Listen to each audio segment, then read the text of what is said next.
Pertumbuhan industri keramik tahun ini diperkirakan mencapai 12% atau lebih tinggi dibandingkan tahun lalu yang hanya 8%.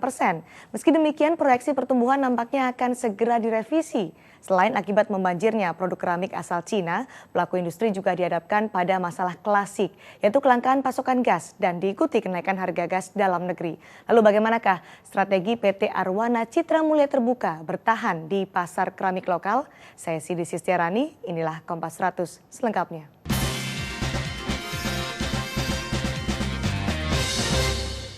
Saudara, industri keramik sedang menghadapi masalah serius dan ini bukan akibat kalah bersaing dengan produk keramik asal Cina, namun lebih disebabkan akibat minimnya pasokan gas dan diikuti kenaikan harga gas dalam negeri. Lalu bagaimanakah solusinya? Kita akan simak liputannya berikut ini. Industri keramik menyumbang kontribusi 3% terhadap produk domestik bruto. Selain devisa, sektor ini juga berperan dalam penyerapan tenaga kerja langsung ataupun tidak langsung sebanyak 3 juta orang. Meski menargetkan pertumbuhan 12% tahun ini, lebih tinggi dibandingkan tahun lalu sebesar 8%, namun industri keramik bukannya tanpa masalah. Kendala saat ini bukan lagi persaingan dengan produk keramik asal Cina, namun lebih kepada terbatasnya pasokan gas dalam negeri. Alih-alih mendapat pasokan gas, harga gas dalam negeri justru naik. Kondisi ini tentu saja makin membuat pengusaha menjerit. Dalam satu sisi, pemerintah sampai hari ini setelah mengumumkan harga baru yang sudah naik 55%, belum ada kepastian pasokan. Itu yang menjadi bahaya buat industri membuat perencanaan ke depan, itu satu. Kedua, pemerintah kalau memang tegas dan betul-betul mau membantu industri dan lain sebagainya, itu Kepmen 03 2010 di Kementerian ESDM harus dicabut untuk digantikan bahwa industri nomor 1. Kebutuhan gas nasional selama ini terbagi menjadi 3 bagian. Industri hilir, pupuk, dan PLN membutuhkan pasokan gas sebesar 3.796 juta standar meter kaki kubik per hari atau MMSCFD. Dengan kenaikan harga gas industri sebesar 55%, harga keramik diprediksi naik 8% akibat kenaikan ongkos produksi sebesar 30%. Dengan adanya harga yang meningkat ya tentunya konsumsinya mungkin lebih dikurangi ya, artinya perusahaan atau ya satu jenis usaha tertentu itu harus melakukan penghematan energi efisiensi. Tapi sekali lagi kalau ini misalnya terkait dengan produksi energi. Tapi kalau untuk bahan baku saya kira tidak tergantikan. Sejak 1 Mei 2012, pemerintah menaikkan harga gas dari $6,6 Amerika menjadi $10,2 Amerika per juta meter kaki kubik. Kenaikan harga gas tidak terhindarkan, menyusul adanya kenaikan harga dari pemasok gas ke perusahaan gas negara atau PGN, serta kurangnya pasokan gas ke PGN sebesar 40% dari total kebutuhan industri nasional. Sebagai produsen keramik ke-6 terbesar di dunia dengan kapasitas 332 juta meter persegi, konsumsi keramik per kapita justru sangat rendah, yaitu 1 meter persegi. Apakah rendahnya konsumsi keramik akibat mahalnya harga keramik? Lalu bagaimanakah produsen keramik tradisional bertahan hidup? Jawabannya ada di liputan berikut ini. Gempuran keramik asal Cina tidak menyurutkan produksi tegel atau keramik ubin. Keberadaannya seperti tidak terusik oleh kelangkaan gas yang dirasakan sebagian besar pelaku industri keramik. Produksi keramik ubin ini masih dilakukan secara manual dan hanya sedikit saja yang menggunakan energi listrik. Produk ubin yang dihasilkan cukup unik. Ubin motif klasik atau dikenal dengan nama tegel retro menjadi pilihan alternatif di tengah menjamurnya tegel bermotif modern dan minimalis. Selain menyulap bangunan menjadi seperti tempo dulu, penggunaan tegel juga menguntungkan. Dibandingkan keramik atau porselen, tegel memiliki pori-pori sehingga tidak pecah jika panas. Karena diproduksi secara pesanan, tegel yang dihasilkan akan mewakili karakter dan pribadi pemesannya sehingga terlihat lebih eksklusif. Ya, kita memang punya segmen market sendiri ya, spesifik artinya gitu, karena bahwa mereka orang yang katakanlah menyenangi art ya atau seni gitu barangkali, atau mereka ingin berekspresi dalam hal artnya tadi, tapi bisa diaplikasikan misalnya di tempat tinggalnya mereka gitu loh. Sehingga mereka masih punya keinginan untuk mengeksplor rasa seni mereka, dan itu saya pikir bangsa yang akan tetap bisa bertahan ya, saya pikir. Saat ini Indonesia menempati posisi ke-6 produsen keramik ubin di dunia. Meski demikian, konsumsi keramik per kapita masih sangat rendah, hanya 1 meter persegi. Dengan kenaikan harga gas, dipastikan harga keramik akan ikut menyesuaikan sehingga makin menyulitkan peningkatan konsumsi keramik per kapita. Secara umum ada penurunan penyerapan market. Kira-kira mungkin sekitar 10-15% akibat dampak kenaikan harga biaya produksi, harga jual keramik tadi. Tapi itu tidak dapat terelakkan karena biaya produksi yang meningkat. Dan ini lagi kita baca situasinya seberapa lama kondisi ini, karena kalau situasi ini panjang memang akan sangat mengganggu terhadap pencapaian target kuantitas produksi di dalam tahunan. Ketidakpastian pasokan gas membuat industri keramik menjadi salah satu pihak yang paling dirugikan. Untuk bertahan hidup, sebagian pelaku usaha memilih melakukan impor dibandingkan memproduksi sendiri. Contoh kasus di industri keramik tradisional mungkin bisa menjadi contoh kemandirian. Tetap bertahan hidup tanpa tergantung pada pasokan gas dan memilih menggunakan energi alternatif lain, yaitu listrik. Masalah gas yang tidak kunjung usai apakah akan ikut membuat saham-saham berbasis industri keramik terpengaruh? Kita akan membahasnya bersama Head of Research MNC Securities Edwin Sebayang. Bung Edwin, ini minimnya pasokan gas ke industri keramik sebenarnya masalah klasik yang sebenarnya dari dulu tidak ada solusinya. Masalah utamanya apakah karena kurang pasokan atau ada masalah lain nih? Kalau saya melihat pertama itu memang pasokan saya rasa cukup ya, kan gas itu sekitar 800 juta meter kubik ya itu per tahunnya ya. Lalu saya lihat ini yang kurang adalah distribusinya mengenai pipa-pipa yang segala macam gitu. Karena apa? Karena itu belum merata sebetulnya kan. Sehingga tidak heran kalau memang dia harus melakukan pengangkutan lagi di luar dari pipa-pipa, jalur pipa tersebut, itu menambah cost buat mereka juga gitu. Tapi kalau kita lihat sebetulnya harga gas sudah lama nggak naik, ini baru aja naik dan kelihatan pun akan dinegosiasikan kembali, Mbak. Ada solusi untuk menambah pasokan gas kepada industri keramik, untuk mendorong industri keramik? Iya, kalau kita lihat usaha daripada PT Gas Negara sendiri adalah mereka kan lagi mencoba untuk mengakuisisi beberapa tambang baru lagi. Kedua, mereka coba untuk memperpanjang dari jalur distribusi. Mereka mengeluarkan capex kurang lebih sekitar 2,5 triliun untuk menambah pipa-pipa gas tersebut. Ketiga, saya melihat ada beberapa juga emiten dari keramik tersebut, mereka mendekatkan diri kepada asal gas itu sendiri. Terutama kalau kita lihat ya ada perkembangan baru ya, permintaan keramik itu membesar itu di Pulau Sumatera. Baik, kalau kita bicara masalah konsumsi keramik per kapita yang hanya 1 meter persegi ini kan bisa dibilang rendah. Padahal Indonesia sebenarnya produsen termasuk 5 produsen terbaik atau terbesar keramik di dunia. Ada yang salah dengan kondisi ini, Bung Edwin? Kalau kita melihat sebetulnya tahun ini ada peningkatan ya, perkiraan peningkatan dari permintaan keramik itu sekitar 12%, which is kita lihat di kuartal pertama kemarin itu total daripada penjualan keramik itu sekitar 5 triliun dan kita perkirakan 2012 ini total dari market itu kurang lebih sekitar 20 triliun atau setara dengan 240 juta meter persegi, Mbak. Jadi kalau kita lihat ada 6 emiten yang listed di pada Bursa Efek Indonesia itu baru mengkontribusi sekitar 4 triliun. Jadi sebetulnya market share masih besar. Jadi saya rasa dengan peningkatan daripada pasar properti, lalu juga bangunan ya, baik perkantoran dan segala macam, saya rasa sih penjualan daripada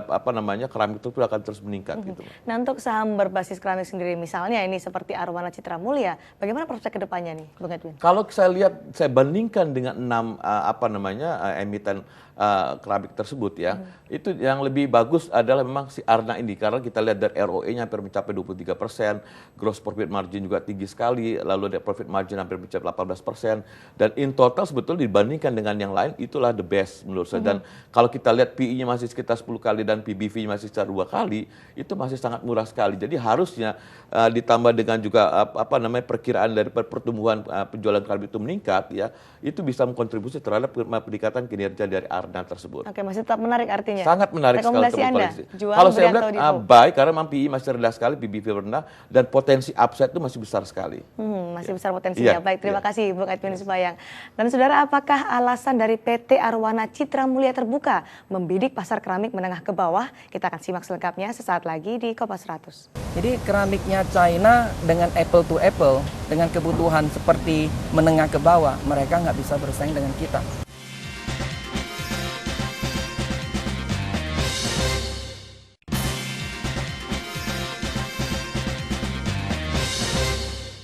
Tahun 2011, saudara, PT Arwana Citra Mulia Terbuka berhasil meraih penghargaan industri hijau karena mereka menerapkan konsep taman di tengah-tengah pabrik keramiknya.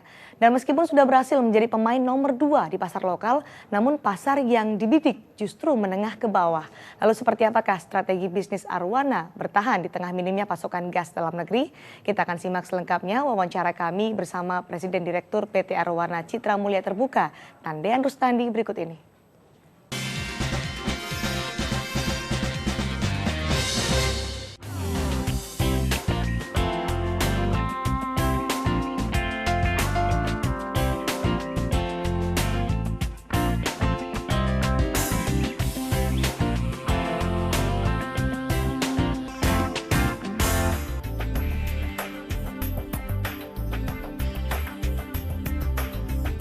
Nah, Pak Tandean, industri keramik kan menargetkan adanya peningkatan penjualan sebesar 17% tahun ini. Seberapa optimis nih Pak untuk mencapai target?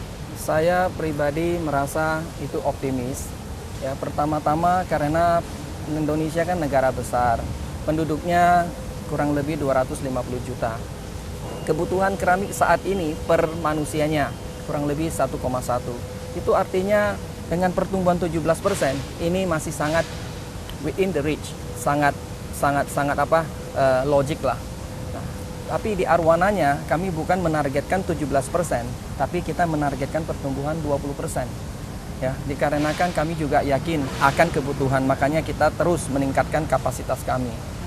Nah, Bapak tadi mengatakan bahwa konsumsi kita masih 1,1 meter persegi ya Pak, masih rendah dibandingkan negara tetangga. Ya. Penyebabnya apa ya Pak? Ya, pertama-tama kita lihat harga keramik di Indonesia kalau dibanding di luar negeri itu masih sangat murah. Tetapi kalau kita lihat pendapatan per kapita orang-orang yang di bawah ini masih sangat rendah.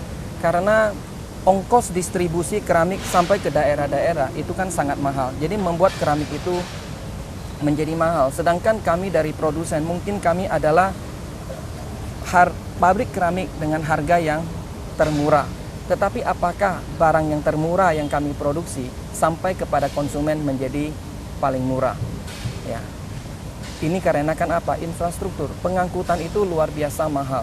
Yang kedua adalah apa? Biaya produksi juga tidak murah. Karena seperti bahan baku gas, kurang lebih kebutuhan itu 35% biaya produksi itu karena gas. Dan gas kita juga harganya kan baru bulan lalu naik hampir di daerah Jakarta, naik hampir kurang lebih 60%.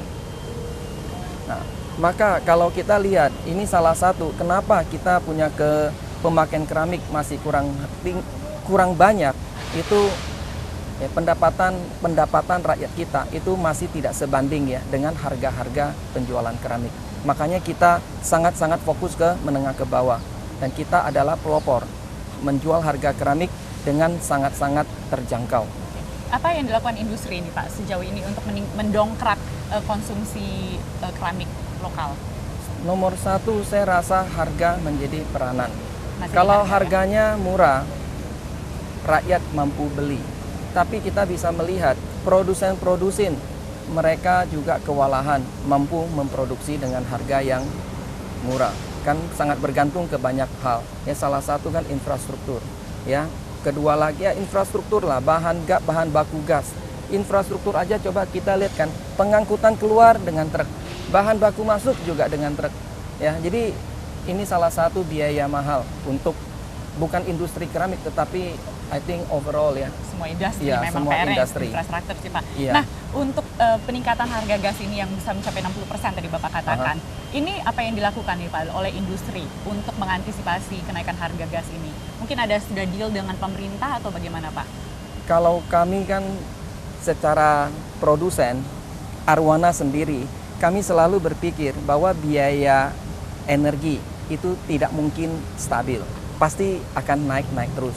Maka apa yang dilakukan Arwana ini bukan dilakukan saat ini, sudah sejak dari awal. Kami selalu setiap tahun upgrade mesin-mesin kami supaya pemakaian gasnya makin hari makin turun. Nah, dengan kenaikan biaya gas ini pasti kenaikan biaya produksi itu ada, tetapi tidak seperti seperti pabrik-pabrik lain yang sudah mesin-mesinnya belasan tahun. Mesin-mesin kami ini rata-rata di bawah 5 tahun. Ya seperti pesawat terbang. Ya, pesawat terbang yang lama pakai minyaknya banyak. Nah, pesawat yang baru saat ini pakai minyaknya sedikit. Nah, kami juga selalu berpikir bahwa energi ini akan naik terus. Ya. Nah, untuk persaingan dengan keramik Cina ini bagaimana? Jadi keramiknya China dengan apple to apple, dengan kebutuhan seperti menengah ke bawah, mereka nggak bisa bersaing dengan kita. Kan transportasi mereka kan cukup mahal untuk sampai di sini. Itu pun hanya sampai kota-kota besar. Bagaimana kalau saat ini bilang kebutuhannya ada di Boyolali. Jadi mereka kan mesti kirim dari Semarang ke Boyolali. Jadi transportasi itu nggak mungkin China bisa bersaing. Tetapi untuk kota-kota besar ya yang konsumennya menengah ke atas, ini menjadi problem. Karena di Indonesia tidak banyak pabrik yang mampu bersaing dengan China. Khusus untuk produsen kualitas tipe-tipe yang menengah ke atas. Tetapi untuk segmennya kami menengah ke bawah, China itu bukan saingan. Kita malah lebih efisien, lebih mantap daripada China. Nah Pak, tahun lalu kan Arwana baru saja mendapatkan penghargaan industri hijau ya Pak dari pemerintah. Kita akan membicarakan lebih lanjut mengenai penghargaan tersebut, tapi setelah commercial break berikut ini ya Pak. Okay. Jadi jangan kemana-mana, Kompas 100 akan segera kembali. Nah tahun ini dengan peningkatan targetnya kami 20%, dengan kenaikan harga gas, itu tetap masih dalam jangkauan.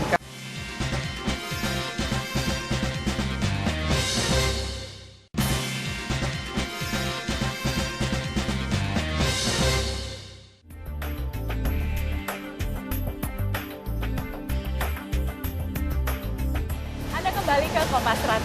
Nah Pak Tandean, Arwana kan menargetkan laba bersih meningkat sebesar 20% tahun ini. Nah strateginya bagaimana Pak? Ini kan ada peningkatan harga bahan bakar gas nih. Ya, pertama-tama ya kita ada meningkatkan kapasitas kami. Ya salah satu yang lain ini adalah line baru. Ya selain kapasitas meningkat, kami juga memproduksi ukuran yang baru yaitu 25-40. Nah, di luar daripada itu, setiap pabrik-pabrik kami rutin kami melakukan tambahan mesin supaya menjadi lebih efisien. Nah, tahun ini dengan peningkatan targetnya kami 20%, dengan kenaikan harga gas, itu tetap masih dalam jangkauan. Karena memang kita kerja selalu memprediksi ke depan, bukan kita kerja karena saat ini. Ya, nah Pak, ini kan Arwana baru saja mendapatkan anugerah penghargaan industri hijau ya. Bisa dijelaskan nggak Pak? Penghargaan itu adalah satu apresiasi, tetapi niat daripada Arwana ini bukan hanya pikirannya mendapatkan penghargaan, tapi tujuannya adalah apa? Bagaimana melestarikan. Kan bisa lihat sekeliling pabrik ini, lingkungan luarnya kan hijau. Lalu kita lihat di dalam, kenapa bersih? Kenapa? Orang selalu menganggap Indonesia ini negara kotor. Orang kita ini SDM-nya panas, dikit berantem. Tapi kenyataan kita bisa lihat, ini daerah Serang. Ya, daerah Serang yang orangnya ini tidak sehalus orang Jawa, tapi kenyataan pabrik ini kok bisa hijau. Nah, ini kita bisa buktikan supaya apa? Dengan lingkungan yang hijau, mereka masuk, mereka rasa memiliki. Pada waktu mereka kerja, mereka lihat bisa kan membuang sampah di tempat-tempat yang teratur. Karena apa? Kita kasih penjelasan. Tapi kalau kita ngomong tapi nggak ada segala sesuatunya nggak disediakan, ya pasti nggak mungkin bisa dijalankan. Tapi bottom line-nya lagi adalah apa? Kita melakukan karena kita merasa harus apa yang Tuhan kasih kita mesti lestarikan. Nah, Pak, kenapa memilih middle low, Pak? Keramik middle low dari awal? Penduduk Indonesia 70% kan menengah ke bawah. Ya, kalau kita kerja, lihatnya menengah ke atas umpamanya. Orang kenal di kota, tapi berapa banyak produsen keramik di Indonesia yang sakit? Kita lihat menengahnya ke bawah karena apa? Di luar daripada pangsa pasarnya begitu besar. Kedua adalah apa? Karena kenapa mereka kebutuhan keramik begitu sedikit? Karena keramik itu kan mahal. Makanya kita masuk untuk apa? Membawa menurunkan harga jual keramik supaya bisa dinikmati oleh masyarakat besar.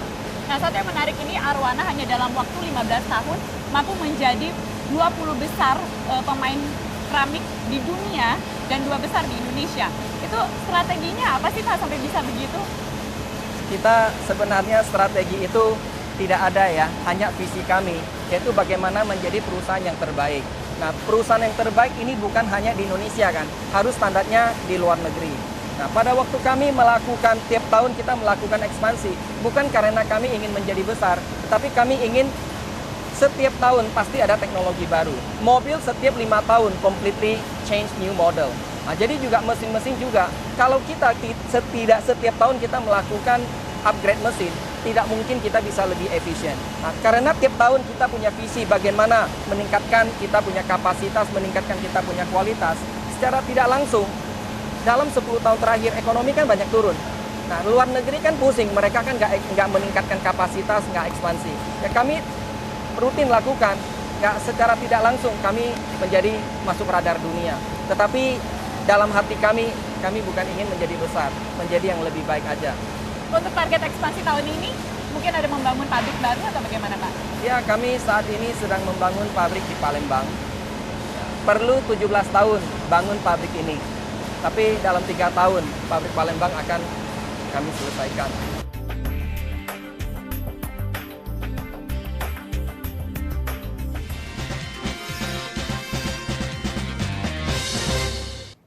Saudara, PT Sampurna Agro Terbuka menargetkan pertumbuhan produksi dan penjualan benih sawit antara 10 hingga 20% untuk tahun ini. Dan selama ini bisnis benih sawit baru menyumbang kontribusi ke pendapatan perseroan sebesar 2 hingga 4% saja. Ini karena pendapatan masih didominasi oleh produksi kelapa sawit. Dan tahun lalu produksi benih sawit yang dijual mencapai 9 juta kecambah. Berikut kami hadirkan info bisnis selengkapnya.